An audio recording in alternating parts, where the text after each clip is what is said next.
Good afternoon. Ashley, can you share with the audience a little bit about yourself, what you do, the name of your business? Yeah, so my name is Ashley Robinson. I own Green Cardigan Marketing, and we provide digital marketing services to the legal space. We're based here in Fort Lauderdale, but we work with clients across the country in most all practice areas, all geographic areas. So, why the law? Why focus on working with attorneys? Yeah, I get this question so often. This and why did you choose Green Cardigan Marketing? It's kind of a weird name, right? I was in automotive marketing for years. So we provided a really high-end customer service to dealerships across the country. I knew I wanted to do my own thing. I knew I wanted to be my own boss. I just couldn't figure out what it was, what industry. There was something missing. So in the meantime, I'm always on the side. I'm kind of doing marketing and things. So I start doing marketing on the side for a lawyer. And he tells a friend who tells a friend, and I start digging into all of their marketing and realize that they're all kind of getting taken advantage of, right? They're all saying or are thinking that they're paying for SEO marketing, and I start digging into it, and they're really just paying a company to host their website. They're not doing anything to grow their firm. Mm, So then it was just a project, and I'm as bullheaded and determined as they come. So at that point, it was like, hey, I've got to help these people. And so four becomes five, and five becomes 10, and quit my job and started this full time. So I went full time in 2020, and we've been going at it ever since. that's a really cool story. It's always nice to hear the transition and some of what prompted you to start a business and I know that a lot of business owners can relate to that. Maybe pivoting at certain points in their career, finding something that they're more passionate about, and then sticking with it. So, can you tell us the size of your firm and the size of the law firms or lawyers that you work with? Yeah, so I'll start with our team and then work out, right? So started with me and slowly have just built up. I think today we're at about 10 employees. We have employees here in Fort Lauderdale. We have employees, we have a co working space in Alabama, where I'm from. We have some employees there. We have employees in France and Bosnia. I interviewed someone today in Croatia. So we're kind of all over the place. So we're a mostly remote team. And then our ideal client is similar to us, if not just a hair larger. So, our ideal law firm, again, most all practice areas across the country, but they're looking to grow in 3 to 5 years, and they are grossing 1.5 to 2. That's a good starting place for us. They have enough money to be dangerous. They don't know where to put it. They have an intake process. They have an intake team. Those things are really important for us. We can send you leads all day long, but if we don't have the team to filter through those leads, um, then nobody's winning, right? So that's the sweet spot for us. Is you've established yourself, you're growing, but you're ready to get to the next level in the next 3 to 5 years. So a pretty quick growth. What forms of marketing do you help law firms utilize as part of your connection with your Yeah, agency?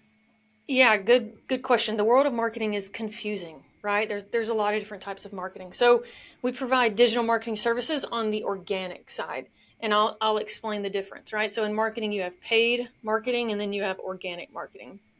Paid is just that. You're paying Google, pay per click. It's very expensive. There's a time and a place for it. Certainly, there's a time and a place, also dependent upon the practice area. Organic marketing, SEO, it's the marathon, it's not a sprint, right? So, our specialty is organic. So, to start with, we build and design really great custom kick ass websites for law firms that stand out amongst other law firms, right? They're Mhm. not no offense to anyone watching this, but they're not the standard yellow and blue and scales of justice. They look very different because they're custom built. Um, so I would say half of the clients who come to us need a new website, need it to be refreshed. It's not ranking well with Google, it's unhealthy. So we give their site an underhaul or a makeover. And then 99% of our clients are working with us in organic marketing in terms of SEO.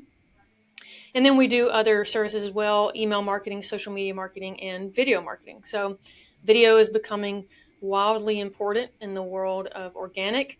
Google owns YouTube, so it's very much a monopoly. So the two are just becoming hand in hand. So we're starting to add more video services to our organic stuff.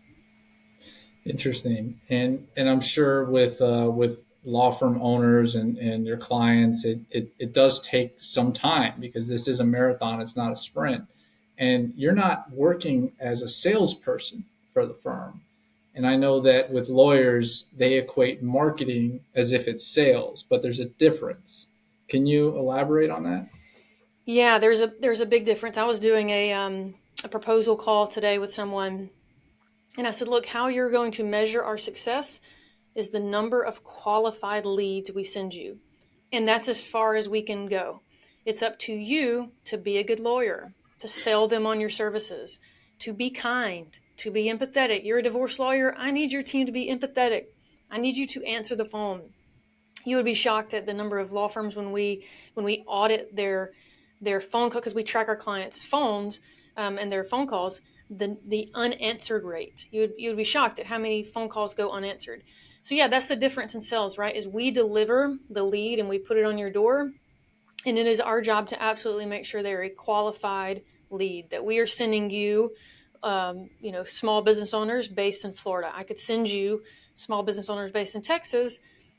Doesn't do you much good, right? So it's our job to send you qualified leads, but then you've got to convert them or sell them on your service. So we need to work hand in hand. We need to shake hands in the middle.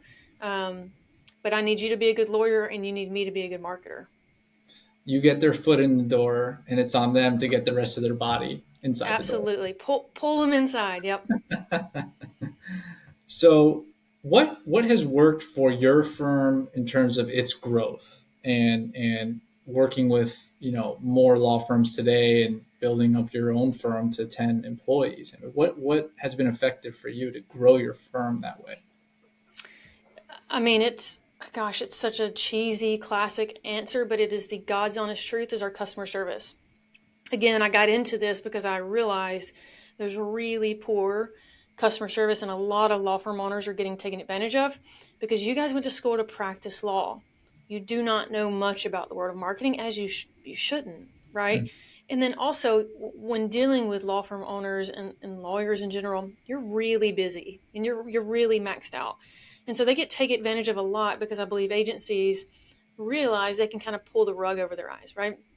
And a lot of agencies have a short-term cycle, meaning their ideal client is in and out in 4 or 5 months. By the time they realize they're not getting anything from their marketing services, they're fine with it. They're a high volume. They're pumping out law firms. Our goal is to have a long duration with our clients, a long life cycle with our clients. We truly want to come in as a vendor. So that has what's been, I truly believe, our growth, because we've done, as a marketing agency, we've done very little marketing. That is changing as we've grown. And just recently, I've truly stepping out of the day to day with our clients. I am best doing networking and meeting folks and leading our team. And I have a group of incredible employees who are much better at managing the day to day with our law firms, right? So that aspect of our business has been the greatest referral source, because our clients say, look, I've worked with other agencies and there's no one going to respond quicker. I say all the time, our ideal client is someone who's gone through 2 or 3 or 4 marketing vendors, because I Mm, want them to get to us and we are a breath of fresh air. So interesting. other than our customer service, networking has been huge for us. We've done a little bit of paid ads. We do email marketing, we do video marketing, we do all the things that we sell. But man, law firms, you guys are in tight. You are a tight group. And so if we can leave someone with a positive impact of our agency, then they're going to tell their friends. Absolutely. I mean, and it seems to me that like we can both agree that customer service is like above all everything else because we both want those lifelong relationships and partnerships. and we're not looking to get in and get out and maximize the amount of money we make on a single transaction. The way I explain it to my clients, and it sounds like you resonate with this, is I'm looking to build a relationship with you for the longevity of this business that you're in, and possibly its succession plan as well. And that's not that you can't be transactional in nature if you think that way. So Yeah, I tell me a little bit completely about agree.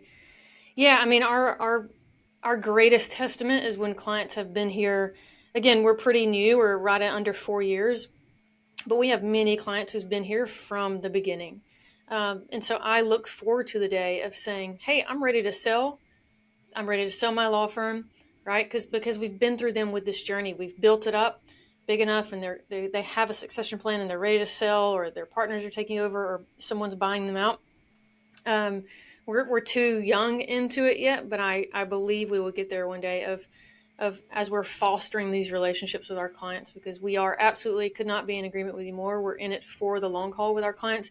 We do not want to be another vendor. We want to be a client. We want it is the greatest testament when our clients do their yearly meetings with their team and they ask for a representative of our team to be on that call, right? Because we're just we're plugged into their team.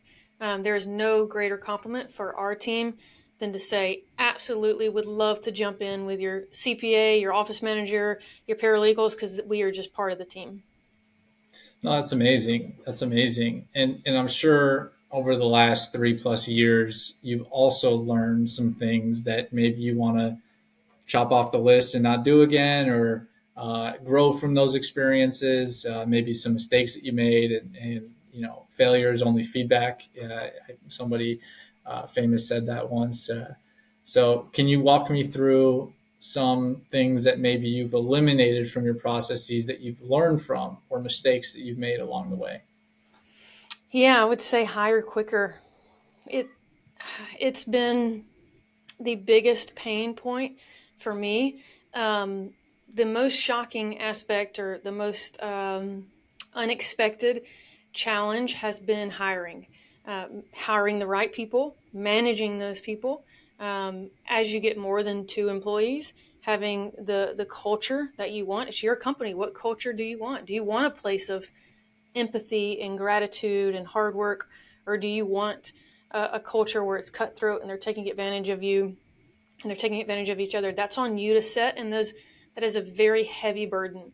Also, I did not expect hiring employees the burden that would I would carry, knowing that families were relying on this company to work. Right, that's something it never crossed my mind. So that's probably been the biggest. I just wasn't expecting it, right? But probably the biggest lesson learned in the same vein would be to hire quicker. I now have a business coach, and he preaches to me of when you feel the pain of needing to hire, you're too late. So it's learning that very sensitive sweet spot of I can see this position needing to be filled. I have the budget. I barely have the budget, but I have the budget, so it's time to hire versus I'm so overwhelmed.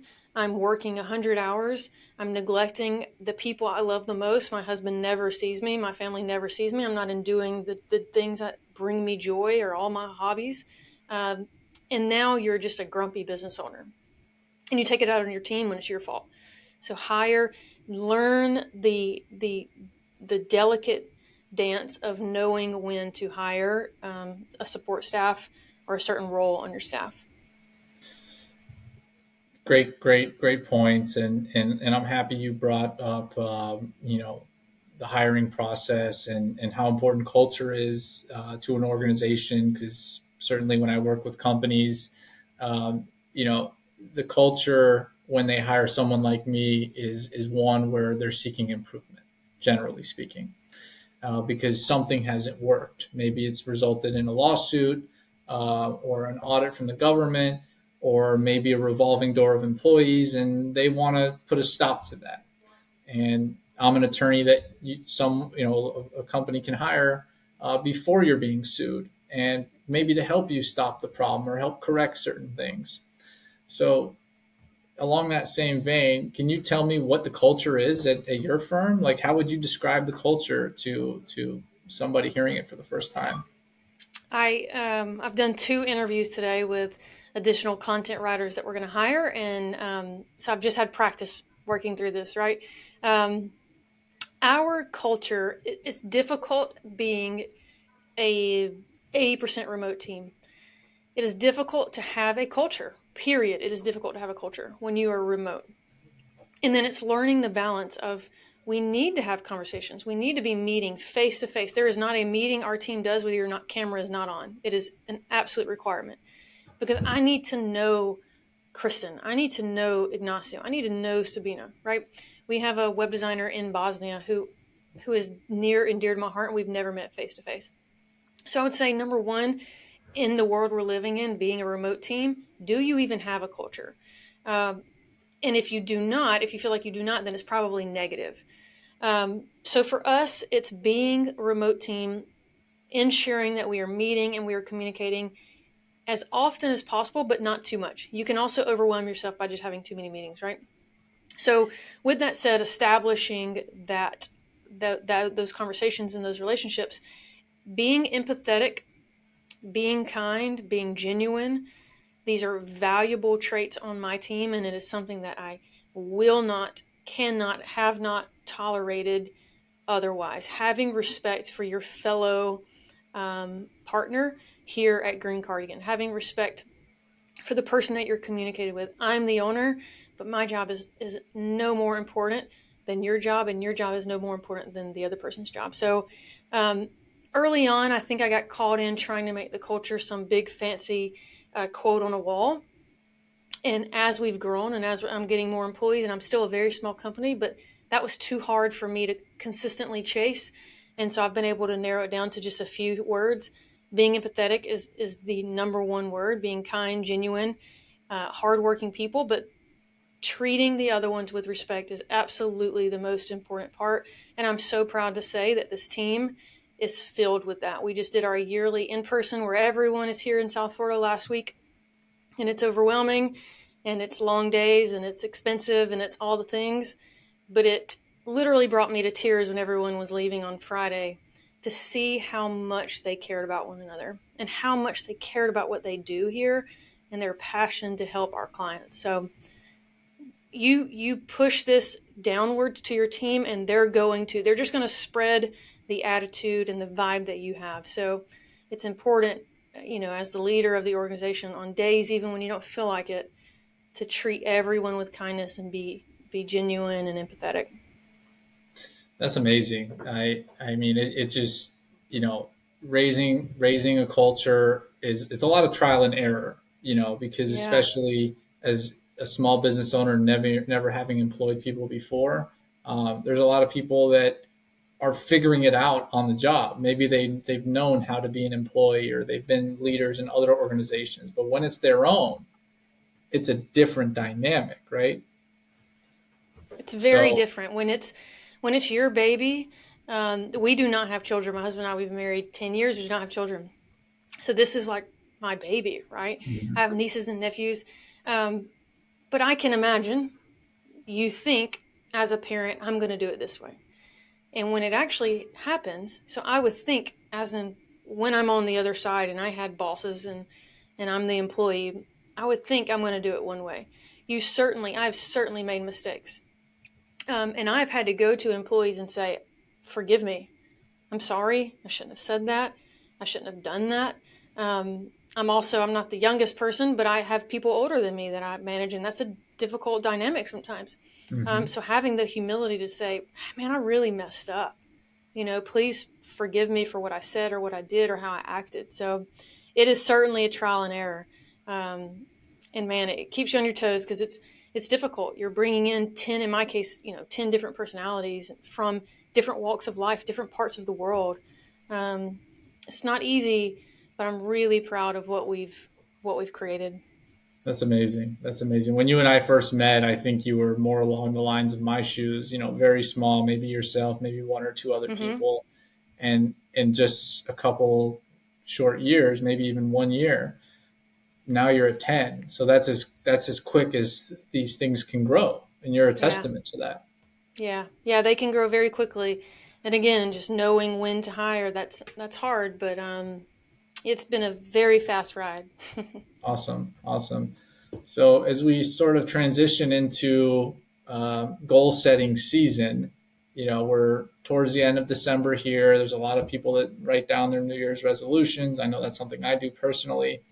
Um, what are your goals for 2024 with respect to personally and also your firm? I'm a big goal person. I believe in it. I believe in journaling and writing it down and having the vision. What you can't see on this side of the wall is just that, right? Goals and visions and that I have for the agency and for me personally. Um, so I'll say, personally, yeah, I do have all these goals. My husband and I have all these goals. A big one is to step back a little bit personally in 2024. Is I've really been head down for since 2020, and I have a wonderful partner who is the biggest supporter. But this is something I've put on myself for 2024. I need a little bit more work-life balance. If I can preach it to my employees of, hey, clients can wait. You guys are law firm owners. You can wait. If you email us on the weekend, we can wait.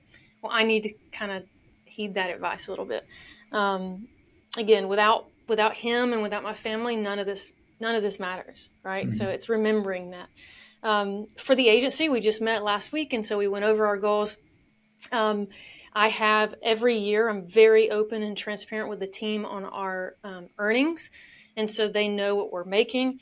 And each year I tell them our financial goal. So we went over that. But then also a big push for us in 2024 is growing, but staying the same size, meaning, how can we grow? We're pretty equipped with the team we have. I believe we could handle another 20 or 30 law firms at the size we're at. So we need to grow with technology. We need technology to come in and take a few part-time roles. We should not be hiring somebody in 2024. We should be able to grow, but we should be at my belief in working with my coach is we've grown quick. We've hired a lot of people. We need to freeze for a minute just because we are well equipped in every area. Our clients are served. And so we need to use AI. We need to use technology to backfill some of those. We need somebody 5 or 10 hours here. What platform can we pay monthly to achieve that result? So that's our goal in 2024 is we've got to incorporate more technology into what we do to provide faster service for our clients, better service for our clients with less mistakes. And then it allows us to stay about the same size again for the next year or so is my goal. That's a pretty cool goal. I like hearing that, and certainly the year of Chat GPT and all this automation and AI that's being incorporated. I'm sure 2024 only has more of that type of thing in store. Are there any final thoughts that you'd like to share? Keeping in mind that my audience on my LinkedIn page and my YouTube is primarily HR professionals and also some business owners. Some law firms, obviously I'm friends with a number of lawyers and I do, network with a number of lawyers too. But a lot of HR professionals that are dealing with people and also, all that comes with HR, which has never been, they've never had more responsibilities than ever before. So any final thoughts? A compliment that my team has given me, um, recognizing that some compliments can be bullshit because you are their boss. But again, I really trust these folks who work for me, and I believe we have a great relationship. A compliment that I receive is the transparency that I am able to, or I give to the team. Something as simple as the finances. Right now, not every HR professional and not every situation that's going to be applicable or helpful. Um, but I'm not that far removed from being a W-2 employee, working for someone else versus being my own boss, right? And I remember the lack of transparency and how many times it was just like, if you'll just tell me the vision, I can help you. Like, I know my skill set. I know I'm good at these things. Tell me the vision. So I would say for the HR professional of how can you stick to what you need to accomplish as HR and making sure all of your T's are crossed, but then also how can you add in that human side of it? How often are you meeting with them? Are you showing them the vision? Last week when our team was here, we ended the day, we had a full day of meetings with a brainstorming sessions. First time I've ever done it, and I would highly encourage it. It went off incredible. I put on the wall these big sticky pads, sticky notes, and on the top I put very generic topics, processes. One of them was processes. One of them was how can we serve our clients better. One of them was how can we grow our agency. And this team had amazing ideas, and everyone was split up per sticky pad, and they had 5 minutes. It was quiet in the room. No idea is a bad idea. Just throw spaghetti on the walls. And they all just feverishly wrote. And then we went around the room and talked about it. And I could see in their eye, I could see how proud they were, that they felt that they really contribute to this company. And their opinions really matter. And we've already started to incorporate some of their ideas. And for me to sit back in the back of the room and say, that's an incredible idea. Why have I never thought about that? That's brilliant. Ashley, there's another person on our team, Ashley. Ashley, that is a great idea. So I would say to the HR professional is give them stake in the game, give them part of the vision, and you're going to be shocked at how personal they take it. A good employee is a good employee, and if you give them a piece of the vision, they're going to, what I have seen, a large majority of them are going to latch onto it and take it as their own. Awesome. Thank you so much, Ashley. It's been great talking to you today. Thank you. Thank you for the opportunity. Good to see you. Likewise.